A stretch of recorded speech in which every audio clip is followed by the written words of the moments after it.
Hello everyone, तो कैसे आप सब लोग। यानी कि अपन ने लास्ट लेक्चर के अंदर क्वेश्चन लिया था जिसमें कि अपन ने रिवॉल्यूशन अकाउंट को समझाया था, पार्टनर्स कैपिटल अकाउंट समझाया था और उसके बाद अपन ने समझाया था आपको बैलेंस शीट। ठीक है, तो आज अपन इस लेक्चर के अंदर एक टॉपिक ले रहे हैं जिसका नाम है वर्कमैन कंपनसेशन रिजर्व बोल सकते हो या वर्कमैन कंपनसेशन से फंड बोल सकते हो। पहले तो इसको समझेंगे कि वर्कमैन कंपनसेशन रिजर्व होता क्या है। वर्कमैन कंपनसेशन देखो नाम से समझ में आ रहा है, कंपनसेशन, वर्कमैन को कंपनसेशन देते हैं, उसके लिए एक रिजर्व बनाकर रखना पड़ता है। मतलब पार्टनरशिप में कोई एम्प्लॉइज होते हैं उनके लिए कोई दुर्घटना नहीं हो जाए, अगर कुछ घटना घट जाती है, जो दुर्घटना हो जाती है, तो उसके लिए अगर जो भी पैसा निकाला जाएगा वो कहां से लिया जाएगा, कहां से कंपनसेशन लिया जाएगा, इधर से, वर्कमैन कंपनसेशन इधर से।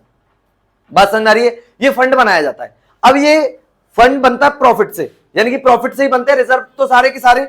ठीक है, तो ये टॉपिक है वर्कमैन कंपनसेशन रिजर्व का और फंड का। इसके है ना पार्टनरशिप के अंदर 4 पॉइंट आते हैं, 4 पॉइंट्स में ये कंप्लीट होता है। ठीक है, कौन कौन सी इसकी सिचुएशन है वो है 4। ठीक है, पहली सिचुएशन को जरा समझने की कोशिश करते हैं। होता क्या है, तो नॉर्मल है कि एम्प्लॉय को कंपनसेशन देने के लिए बनाया जाता है वर्कमैन कंपनसेशन। ठीक है, कि कोई घटना घटित हो जाती है ना, या कोई एम्प्लॉय की कुछ भी लग जाएगी तो इसमें से, इस रिजर्व में से दिया जाएगा। ठीक, तो इसकी 4 सिचुएशन होती है और इसको बहुत ढंग से समझना। ये टॉपिक हमें पहले समझाना था लेकिन हमें पहले रिवॉल्यूशन समझा दिया, अब इसके बाद इस वाले फंड को हम समझा रहे हैं। वर्कमैन कंपनसेशन रिजर्व बोल सकते हो, वर्कमैन कंपनसेशन से फंड बोल सकते हो। पहला समझना, बैलेंस शीट है। ठीक है, अब बैलेंस शीट के अंदर दे रखा है वर्कमैन कंपनसेशन रिजर्व। ठीक है, मैं इसको शॉर्ट फॉर्म में लिख दे रहा हूं WCR। बैलेंस शीट के अंदर, और ये लायबिलिटी साइड होगा। ठीक है, जितने भी रिजर्व एंड सरप्लस होते हैं, फंड्स वगैरह होते हैं, वो सारे के सारे बैलेंस शीट में लायबिलिटी साइड होते हैं। ठीक है, ये तो 11th क्लास में सीख लिया होगा कि प्रॉफिट्स का बैलेंस वगैरह कहां पे आते हैं, बैलेंस शीट के अंदर। ठीक है, तो वर्कमैन कंपनसेशन रिजर्व दे रखा है 40,000 रुपए का। पहली सिचुएशन है, ढंग से समझने की कोशिश करना है इसको। Workman compensation reserve balance sheet के अंदर आपको 40,000 का दे रखा था। ठीक है, अब पहले सिचुएशन ये हुई कि पहले साल बनाया और कोई भी घटना नहीं घटी, तो ये पूरा का WCR जो बच गया, वर्कमैन कंपनसेशन जो रिजर्व है पूरा का पूरा 40,000 बच गया। यानी कोई भी घटना नहीं घटी तो इस रिजर्व में से पैसा जाएगा नहीं, और जब नहीं जाएगा इसका मतलब कोई भी लायबिलिटी यानी कोई भी क्लेम नहीं आया। ठीक है, इसमें लिखेंगे हम नो क्लेम। जब कोई भी क्लेम नहीं आया तो पूरा का पूरा रिजर्व बच गया। जैसे अभी अपन ने जनरल रिजर्व को डिस्ट्रीब्यूट करते हैं ना पार्टनर्स के बीच में, ऐसे ये रहता है वर्कमैन कंपनसेशन रिजर्व। तो इसका मतलब पहले साल हमने 40,000 रुपए का जो बैलेंस शीट के अंदर WCR बना हुआ था, पहले साल के एंड में, यानी कि at the end of the year ये चेक किया गया कि कोई क्लेम हुआ क्या। चेक करने का मतलब जब हम प्रॉफिट शेयरिंग रेशियो चेंज हो रहा है ना पार्टनर्स के बीच में, तब की बात चल रही है। ठीक है, तो प्रॉफिट शेयरिंग रेशियो चेंज हो गया तो उस समय ये देखा जाएगा कि कोई क्लेम तो नहीं आया, तो पता पड़ी कोई क्लेम नहीं है, नो क्लेम। तो पूरा का पूरा जो रिजर्व बनाया गया तब बच गया, एंट्री हो गई, ये पूरा का पूरा रिजर्व पार्टनर्स के कैपिटल अकाउंट में चला जाएगा। एंट्री होती है workman compensation reserve account DR to partners capital और स्लैश करंट अकाउंट, ये एंट्री होती है। ओल्ड रेशियो में डिस्ट्रीब्यूट हो जाता है, ओल्ड रेशियो में डिस्ट्रीब्यूट हो जाएगा। पहला पॉइंट है ये workman compensation reserve. Balance sheet के अंदर दिया हुआ लायबिलिटी साइड, पार्टनर्स के बीच में एग्जिस्टिंग रेशियो चेंज हो रहा है। उस दिन हमने ये देखा कि कोई क्लेम तो नहीं है, अगर कोई क्लेम होगा तो उसकी अभी कंडीशन आगे आएंगी, लेकिन कोई भी क्लेम नहीं था, नो क्लेम। तो पूरा का पूरा रिजर्व था 40,000 रुपए का, पार्टनर्स के बीच में डिस्ट्रीब्यूट हो गया, एंट्री पोस्ट हो गई workman compensation reserve account DR to partners capital या करंट अकाउंट, क्योंकि रिजर्व से कैपिटल इंक्रीज होती है। और ये जो हमारा था लायबिलिटी साइड था, उठा के क्या कर दिया, डेबिट DR कर दिया, क्योंकि लायबिलिटी का बैलेंस होता है CR। तो पहली सिचुएशन है workman compensation reserve account DR to partners capital और स्लैश करंट अकाउंट। कैपिटल में तो तब जाएगा जब फ्लक्चुएटिंग होता है, और जब फिक्स से मेंटेन होगा तो करंट अकाउंट। पहली सिचुएशन है, इजी है, और ये इसी चैप्टर में नहीं है, एडमिशन में भी आएगा, रिटायरमेंट में भी आएगा। बात समझ में आ रही है। पहला पॉइंट किसी को दिक्कत है, नॉर्मल था, कोई भी क्लेम नहीं हुआ तो पूरा का पूरा रिजर्व पार्टनर्स के बीच में डिस्ट्रीब्यूट हो गया, एंट्री पोस्ट हो गई workman compensation reserve account DR to partners capital और स्लैश करंट अकाउंट। कोई दिक्कत? अच्छा, अब बात कर लेते हैं सेकंड सिचुएशन के बारे में। वही WCR था, बना हुआ था 40,000 का, 40,000 का बना हुआ था। क्लेम आया 30,000 क्लेम, यानी कि जब प्रॉफिट शेयरिंग रेशियो चेंज हुआ था तो चेक किया गया भाई कोई क्लेम तो नहीं है, पता पड़ी 30,000 का क्लेम हो गया। बात समझ आ गई। तो ये क्लेम जो हो गया तो पहले तो वो रिजर्व से लिया जाएगा, भाई इधर से तो निकाला जाएगा, तो 30,000 का तो क्लेम हो गया, तो इसका मतलब कितने रुपए से तो रिजर्व खत्म हो चुका है, 3,000 से रिजर्व खत्म। बात समझ में आ रही है। भाई 40,000 का रिजर्व था ना, कोई भी अगर एम्प्लॉय की कोई भी प्रॉब्लम हो जाएगी, ठीक है, कोई भी तो मिस हैपनिंग हो जाएगा, तो उसको क्लेम से दिया तो जाएगा ना क्लेम, तो कहां से दिया जाएगा, वर्कमैन कंपनसेशन रिजर्व से। 40,000 रुपए का था रिजर्व, क्लेम हो गया 30,000 का, मतलब 30,000 रुपए का क्लेम आ गया 30,000 का क्लेम, तो देना पड़ेगा 30,000। अब रिजर्व में केवल कितने रुपए बचे? 10,000। इसका कोई क्लेम नहीं हुआ। अब ये क्या हो गया? एक तरीके से प्रॉफिट हो गया, पार्टनर्स के बीच में डिस्ट्रीब्यूट हो जाएगा। डन। एंट्री देखना ढंग से। Workman compensation reserve account D R पूरा का पूरा 40,000। एक ही एंट्री कर रहा हूं, उसको ढंग से समझना। Workman compensation reserve account D R 40,000। Done. 2 workman compensation liability account, workman compensation liability create हो गई 30,000 की। डन। ये रिजर्व बनाया गया है ना, इस रिजर्व से ये लिख दिया वर्कमैन कंपनसेशन लायबिलिटी हो गई 30,000 की। ठीक है, और फिर लिख दिया 2 पार्टनर्स कैपिटल और स्लैश करंट अकाउंट 10,000 का। बात समझ आ रही है? वर्कमैन कंपनसेशन रिजर्व कितने का था? 40,000 का। कितने रुपए की लायबिलिटी क्रिएट हो रही है इसमें? 30,000 की लायबिलिटी क्रिएट हो रही है। 30,000 की तो लायबिलिटी हो गई, वर्कमैन कंपनसेशन लायबिलिटी। फिर भी 10,000 इस रिजर्व में बच गया, तो वो पार्टनर्स में डिस्ट्रीब्यूट होगा टू पार्टनर्स कैपिटल और स्लैश करंट अकाउंट 10,000 का। सेकंड सिचुएशन है ये वर्कमैन कंपनसेशन की। बात समझ आ रही है? यानी कि WCR था 40,000 का, वर्कमैन कंपनसेशन रिजर्व बना हुआ था 40,000 का, क्लेम आ गया 30,000। मिस हैपनिंग हो गई होगी तो एम्प्लॉय को देना होगा 30,000 का क्लेम।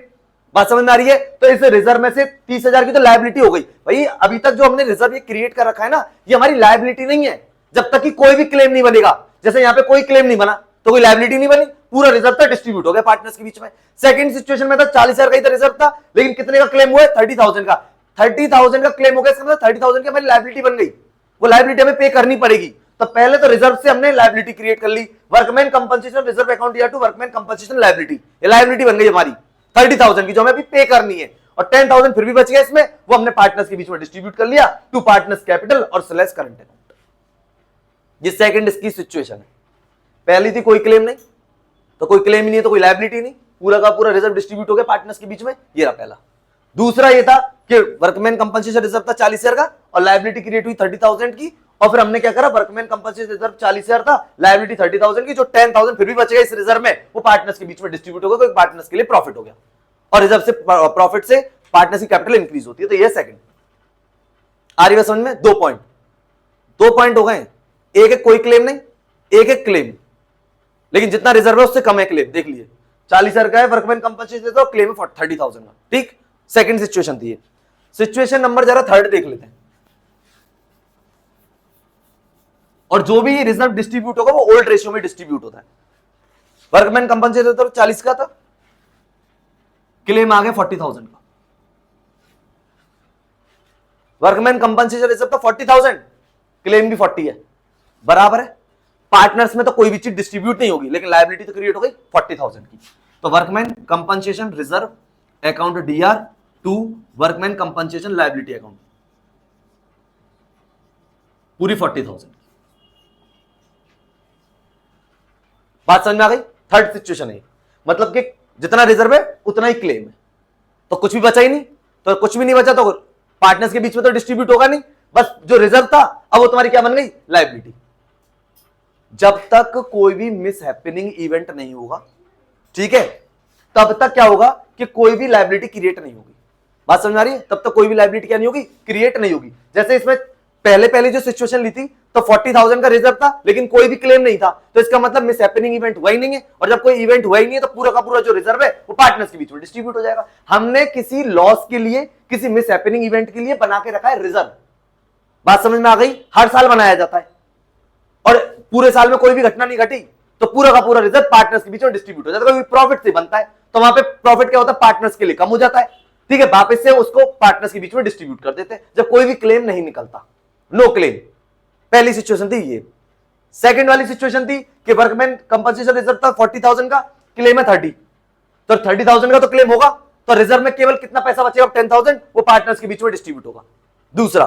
तीसरा था जितने रुपए की का रिजर्व अपन ने बना के रखा उतने का ही क्लेम हो गया, तो पार्टनर्स के लिए तो कुछ नहीं बचा, कोई रिजर्व में पैसा ही नहीं बचेगा। Workman compensation reserve account DR to workman compensation liability account कर दिए 40,000 रुपए। बात समझ में आ गई? कोई दिक्कत है? कोई परेशानी है? ये थर्ड सिचुएशन थी। Situation number 4।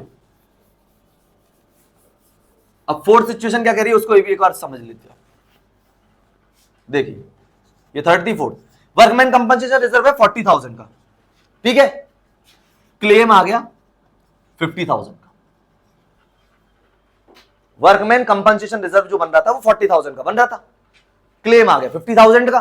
40,000 तो चलो आप इससे सेट ऑफ कर लोगे, इस रिजर्व से ले लोगे, लेकिन 10,000 और आ गया, क्लेम और बन गया ज्यादा, तो भैया अब 10,000 का क्या होगा? और ये कौन से टाइम पे पढ़ रहे हैं? जब पार्टनर्स के बीच में प्रॉफिट शेयरिंग रेशियो चेंज होता है। तो अपन ने लास्ट लेक्चर में रिवैल्यूएशन अकाउंट समझाया था, जो भी कमी रहेगी उससे अपन रिवैल्यूएशन अकाउंट से लेंगे, जो भी डेफिशिएंसी रह जाएगी उसको रिवैल्यूएशन अकाउंट से कवर करेंगे। जरा देखना एक बार इसको, वर्कमैन कंपनसेशन रिजर्व अकाउंट दिया 40,000 का, 10,000 और ऊपर चला गया क्योंकि क्लेम तो 50,000 को 10,000 रुपए का और लॉस हो गया, तो वो लॉस हो गया, तो लॉस के केस में रिवैल्यूएशन डीआर होता है,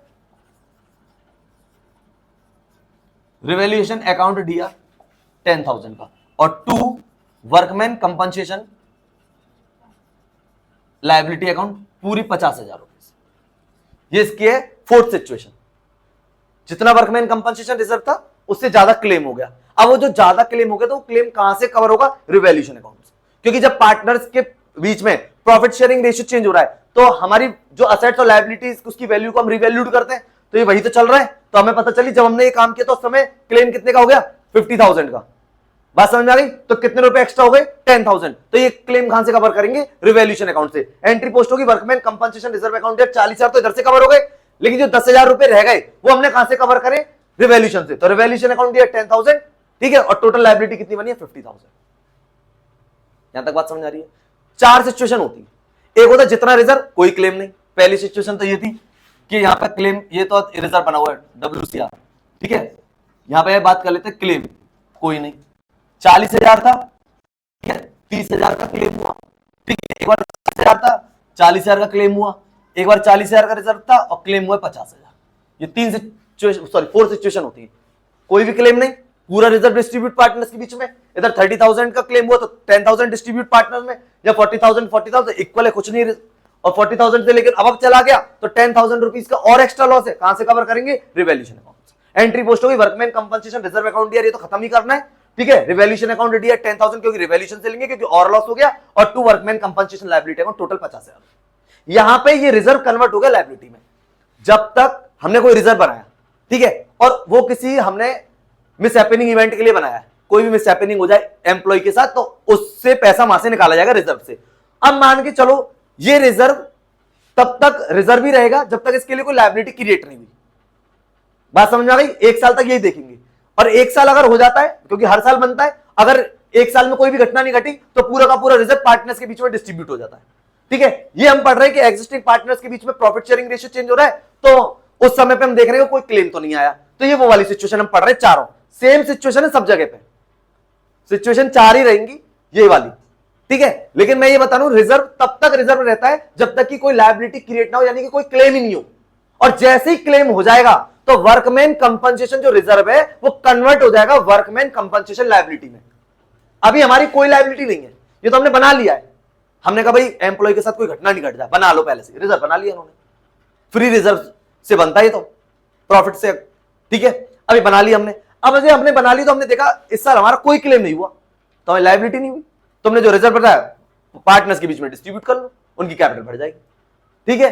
फिर देखा कि वही 40,000 का बनाया लेकिन क्लेम हो गया 30,000 का, तो 30,000 रुपए तो आपको देने देने, तो अब एक्चुअलिटी में जो आपका रिजर्व था उससे आपकी लायबिलिटी कितने की बन गई? 30,000 की। एंट्री हुई थी वर्कमैन कंपनसेशन रिजर्व अकाउंट दिया पूरा 40,000, 2 वर्कमैन कंपनसेशन लायबिलिटी 30,000 की, और 10,000 का जो रिजर्व बच गया, कोई लायबिलिटी नहीं हुई, वो पार्टनर्स के बीच में डिस्ट्रीब्यूट हो गया। आ रही बात समझे? सिचुएशन नंबर थी थर्ड, 40,000 का रिजर्व बनाया था, क्लेम भी 40,000 का हो गया, तो लायबिलिटी पूरी 40 की बन गई, तो कुछ बचा ही नहीं, तो पार्टनर्स में डिस्ट्रीब्यूट हो चुका नहीं। एंट्री पोस्ट होगी workman compensation reserve account DR to workman compensation liability account. ये थर्ड सिचुएशन। और सिचुएशन नंबर 4 है कि जितना आपने रिजर्व बनाया उससे ज्यादा लायबिलिटी क्रिएट हो गई। भाई आपने तो एक अनुमानित बनाया था, एक अप्रॉक्स बनाया था कि इतने बना लेते हैं, हो सकता है, लेकिन घटना बड़ी हो गई तो कितने का क्लेम होगा? 50, तो आपके रिजर्व से भी ज्यादा क्लेम हो गया। अब हो गया तो भैया ये कहां से लेंगे? रिवैल्यूएशन से। तो entry post workman compensation reserve account दिया तो 40,000, रिवैल्यूएशन अकाउंट दिया 10,000, और मतलब 40,000 रुपए ये तो है ही, और 10,000 रुपए रिवैल्यूएशन से और ले लिए, तो रिवैल्यूएशन अकाउंट दिया 10,000, तो टोटल जो लायबिलिटी बनी है वो है 50,000 रुपए। बात समझ में आ रही है? ये है वर्कमैन कंपनसेशन। अच्छा इसमें एक चीज समझा देते हैं आपको, वो 1 मिनट समझ लो आप। सिचुएशन तो समझ में आ गई कि 4 सिचुएशन है, ठीक है, इसके अलावा और कोई सिचुएशन नहीं बनेगी, ठीक है, वर्कमैन कंपनसेशन की। जैसे ए है, बी है और सी है, ये 3:2:1 में पार्टनर थे, ठीक है, ये तो था इनका ओल्ड रेशियो, ठीक है। अब इन्होंने क्या करा कि पर्टिकुलर एक डेट 1 अप्रैल पे इन्होंने अपना प्रॉफिट शेयरिंग रेशियो चेंज कर लिया 1:1:1, और ये इनका न्यू रेशियो है। बात समझ आ गई? इस पूरे क्लेम से, यानी वर्कमैन कंपनसेशन जो अपन ने रिजर्व जो पढ़ा, इसका न्यू रेशियो से कोई लेना देना नहीं है। जो भी काम होता है वो ओल्ड रेशियो में होता है, चाहे वो कोई भी प्रॉफिट हो, चाहे कोई भी रिजर्व हो, चाहे कोई भी लॉसेस हो, वो सारे के सारे, चाहे रिवैल्यूएशन अकाउंट का प्रॉफिट लॉस हो, वो सारे के सारे ओल्ड रेशियो बढ़ते हैं, न्यू रेशियो में कुछ नहीं बढ़ता। न्यू रेशियो में सिर्फ एडजस्टमेंट होता है सैक्रिफाइस रेशियो, गेन रेशियो निकाल के केवल गुडविल का, और उसके बाद अभी एक कैपिटल का एडजस्टमेंट और पढ़ेंगे, वो होता है। अभी कैपिटल का एडजस्टमेंट अपन ने इसमें पढ़ा नहीं है, ठीक है, तो अपन ने गुडविल पढ़ी है, तो गुडविल का एडजस्टमेंट होता है न्यू रेशियो में। ओल्ड और न्यू दोनों चाहिए होते हैं उसके लिए, क्योंकि सैक्रिफाइस और गेन निकालते हैं। बाकी के अपन जो भी काम कर रहे हैं, चाहे वो रिवैल्यूएशन अकाउंट बनाए, चाहे वो हम वर्कमैन कंपनसेशन रिजर्व की बात कर रहे हैं, चाहे वो जनरल रिजर्व हो, चाहे P&L का बैलेंस हो, कोई भी हो, वो अपने ओल्ड रेशियो में ही बटेगा, यानी डिस्ट्रीब्यूट जो होगा वो ओल्ड रेशियो के अंदर होगा। आ रही बात समझ में? पहला था रिजर्व था 40,000 का, क्लेम कुछ भी नहीं हुआ, पूरे के पूरे 40,000 बच गए। एंट्री देखना, workman compensation reserve account DR, तो मैंने बताया था ना, workman compensation reserve account DR to partners capital to current account, यहां पर हो जाएगा 2 A's capital account, 2 B's capital account, 2 C's capital account, ये रहा, ठीक है। और वर्कमैन कंपनसेशन जो है 40,000 का डिस्ट्रीब्यूट हो जाएगा पार्टनर्स के बीच में, कौन से A, B और C, कौन से रेशियो में, 3:2:1। जो भी प्रॉफिट निकलेगा वो आप यहां पे डिस्ट्रीब्यूट कर देंगे 3:1 में, जो भी इनका आएगा प्रॉफिट, ठीक है। पहला पॉइंट था। दूसरा था 40,000 था, और 30,000 का तो क्लेम ही हो गया। अब जरा देखना, इसकी चाहो तो आप एक एंट्री भी कर सकते हो, दो भी कर सकते हो, जैसे workman compensation reserve account DR to workman compensation liability account, पहले तो ये कर दो 30,000 का, ठीक है, इसमें नहीं करना चाहते तो ये कर दिया। उसके बाद अभी भी कितना बच गया इसमें, 10,000 का एंट्री हो गई, workman compensation reserve account DR 10,000 जो बच गया, और उसको डिस्ट्रीब्यूट करेंगे 2 A's capital account, 2 B's capital account और 2 C's कैपिटल अकाउंट। जो प्रॉफिट बच गया उसको अपन ने डिस्ट्रीब्यूट कर लिया, यानी जो रिजर्व हमारा बच गया, कौन से रेशियो में, 3:2:1 में, 10,000 का, क्योंकि 30,000 की तो लायबिलिटी क्रिएट हो गई, 10,000 का रिजर्व था, तो workman compensation reserve account DR 2 A's capital, 2 B's capital, 2 C's capital, कितना बचा, 10,000। कौन से रेशियो में डिस्ट्रीब्यूट हो, 3:2:1 में, क्योंकि एमसीक्यूज में पूछा जाता है ये, हाँ, कि रिवैल्यूएशन का प्रॉफिट डिस्ट्रीब्यूट होता है in dash ratio, old, new, both या नन ऑफ द अबव। बात समझ में आ रही है? तो ओल्ड रेशियो में डिस्ट्रीब्यूट होता है, बात समझ में आ रही है ना? तो ऐसे ही इनके लिए भी पूछता है। तो ये सेकंड सिचुएशन हो गई। थर्ड में था 40,000 था, और 40,000 का ही क्लेम हो गया। इसमें सिर्फ इतनी है, जो कि workman compensation reserve account DR to workman compensation liability account, बस, और कुछ नहीं होगा इसमें। 40,000 होगा, क्योंकि इसमें कुछ बचा ही नहीं, तो पार्टनर्स में डिस्ट्रीब्यूट ही कुछ नहीं होगा, तो इसकी एंट्री होगी। पहले वाले की तो पूरे 40 के 40 पार्टनर में, दूसरे वाले में 30,000 की तो लायबिलिटी क्रिएट हो गई, क्योंकि क्लेम 30,000 का था, 10,000 रिजर्व में बच गए, तो वर्कमैन कंपनसेशन रिजर्व अकाउंट दिया, 2 A, 2 B, 2 C, 10,000 को बांट देंगे 3:2:1 में। डन। तीसरी थी 40:40 का, ये जितने का रिजर्व उतने का क्लेम, तो कुछ नहीं है, वर्कमैन कंपनसेशन रिजर्व अकाउंट दिया टू वर्कमैन कंपनसेशन लायबिलिटी, ठीक हो गए। अब रह गई सिचुएशन नंबर 4। अब जरा सिचुएशन नंबर 4 में क्या था, जितने का आपने रिजर्व बनाया ना, क्लेम उससे भी ज्यादा 50,000 का क्लेम है, तो उसके लिए आपने अकाउंट बनाया, यानी कि जो 10,000 की वो हमने रिवैल्यूएशन अकाउंट से कंप्लीट करी है। Entry workman compensation reserve account DR पूरा अपन ने लिख दिया 40,000 का, फिर लिया अपन ने रिवैल्यूएशन अकाउंट DR 10,000 का,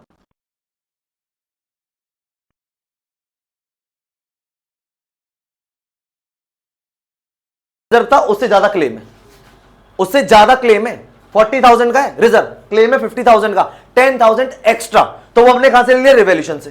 तो ये अब ये जो रिवैल्यूएशन का जो लॉस है, ये 10,000 जो है, ये पार्टनर में डिस्ट्रीब्यूट होगा, और इससे कैपिटल होगी अब कम। एंट्री पोस्ट होगी A's capital account DR, B's capital account DR, C's capital account DR और 2 रिवैल्यूएशन अकाउंट। ये अपन को बांटना है 10,000 को, वही 3:2:1 में, तो इनकी कैपिटल DR हो गई। क्यों? क्योंकि जितना रिजर्व था उससे ज्यादा का क्लेम आया, तो लॉस बढ़ गया 10,000 का, तो लॉस बढ़ेगा तो उनसे उनकी कैपिटल क्या होगी, कम, क्योंकि रिवैल्यूएशन में लॉस है ना, DR है, तो रिवॉल्यूशन का प्रॉफिट लॉस प्रॉफिट बढ़ता है ना पार्टनर्स के बीच में, तो यहां पे लॉस है इसलिए ही होगा। बात समझ में आ रही है? कोई दिक्कत है, कोई परेशानी? एक क्वेश्चन होता है सबका कि सर जैसे आपने तो यूं बता दिया कि जैसे इसमें 30,000 था तो इसमें 10,000 रुपीज का कम हुआ क्लेम, तो आपने इसको रिवॉल्यूशन में क्यों नहीं डाला? ये क्वेश्चन हो सकता है सबका कि यहां पे आपका रिजर्व आपने 40 बनाया और आपने 30,000 का क्लेम करवाया, 10,000 का बच गया ना, तो रिवॉल्यूशन में डाल दो। नहीं, रिवॉल्यूशन में नहीं डाला जाता, ये रिजर्व है, ये फ्री रिजर्व से बनाए गए होते हैं। तो जो भी अगर इस रिजर्व से जो भी क्लेम हुआ वो क्लेम हो जाएगा, बचा कुचा पार्टनर्स में डायरेक्ट बढ़ता है। लेकिन यहां पे सिचुएशन नंबर जो 4 है, यहां पे हमारा क्लेम ज्यादा आ गया, तो भाई 10,000 रुपीज का जो और एक्स्ट्रा क्लेम है उसे हम कहां से वसूल करेंगे? क्योंकि ये तो रिवॉल्यूशन के टाइम पे ही तो पता चल रही है ना 50,000 का हमारा क्लेम है, तो हम इसको रिवॉल्यूशन अकाउंट बना रहे हैं, तो रिवॉल्यूशन अकाउंट से ही कवर होगा। बात आ गई समझ में? जो ये 50,000 है यानी कि जो इसमें 10,000 का क्लेम हमारा एक्स्ट्रा आया है उसको हम कहां से ले रहे हैं? रिवॉल्यूशन अकाउंट से। बात समझ में आ रही है? और जो कुछ भी जैसे क्लेम नहीं हो रहा है, क्लेम कम हो रहा है, तो जो भी प्रॉफिट बच रहा है, वर्कमैन कंपनसेशन रिजर्व जितना बच जाएगा वो पार्टनर्स में डायरेक्ट डिस्ट्रीब्यूट होता है, उसको रिवॉल्यूशन अकाउंट में नहीं लेके जाते। बात आ रही समझ में? ये बहुत इंपॉर्टेंट टॉपिक है वर्कमैन कंपनसेशन रिजर्व का, इस वाले चैप्टर के अंदर है, उसके नेक्स्ट चैप्टर के अंदर एडमिशन में, रिटायरमेंट सब में आएगा। ठीक है, तो आप एक बार इसका अच्छे से रिवीजन करें। अगर आपको फिर भी कोई प्रॉब्लम आ रही है, कोई दिक्कत है, तो आप मेरे को कमेंट सेक्शन में लिख सकते हैं, जिससे कि हम आपकी प्रॉब्लम को सॉल्व कर सकें। तो मिलते हैं नेक्स्ट लेक्चर में नेक्स्ट टॉपिक के साथ, तब तक के लिए guys good bye and thank you.